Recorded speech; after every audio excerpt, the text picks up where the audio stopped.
حفظیات شعریم هم زیاده. مثلا من تمام خیام رو حفظم، بخش عمده ای از حافظ و سعدی رو حفظم، لرکا رو کامل حفظم، همه کارهاش رو.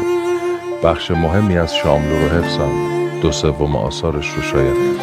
نیمایوشیج رو به طور کامل حفظم، مادام شیمبورسکایا رو حفظم، عرض کنم که لنگستن هیوز رو حفظم، مثلا مارگوت خیلی فریگل رو خوب حفظم. شعر میخونین، خیلی خیلی خوب شعر میخونین، قربانت. یعنی آدم لذت میبره و کیف میکنه از شعر خوندن.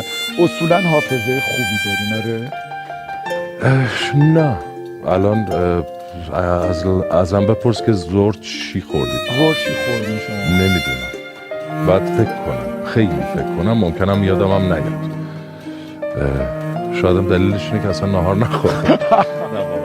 ولی حفظیات شعریم همیشه خوب بوده، چون من حافظه شنیداریم خوب نیست. یعنی مثلا خیلی فکر میکنم که سازگی همینجوری شدم 1-2 ساله، خیلی وقتا فکر میکنم که چی گفت، حتی اسم مثلا این چی بود فکر میکنم، ولی حافظه تصویریم قوی تر. فکر کنم هنوزم دیالوگای حملت رو حفظ می‌کنی. من کل حملت رو حفظ، کل کتاب حملت رو، همه کاراکترها. اینقدر علاقه شکسپیر و نمایشنامه حملت. مثلا شکسپیر رو که چیکارش کنه آدم اصلا بگیم میشه.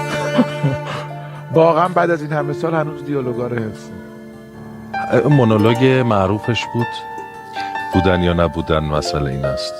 آیا شریفتر آن است که ضربات و لطمات روزگار نامساعد را متحمل شویم، یا آنکه سلاح نبرد به دست گرفته با انبوه مشکلات بجنگیم؟ ترس از همین رؤیاهاست که عمر و مصیبت بار را اینقدر طولانی می‌کند.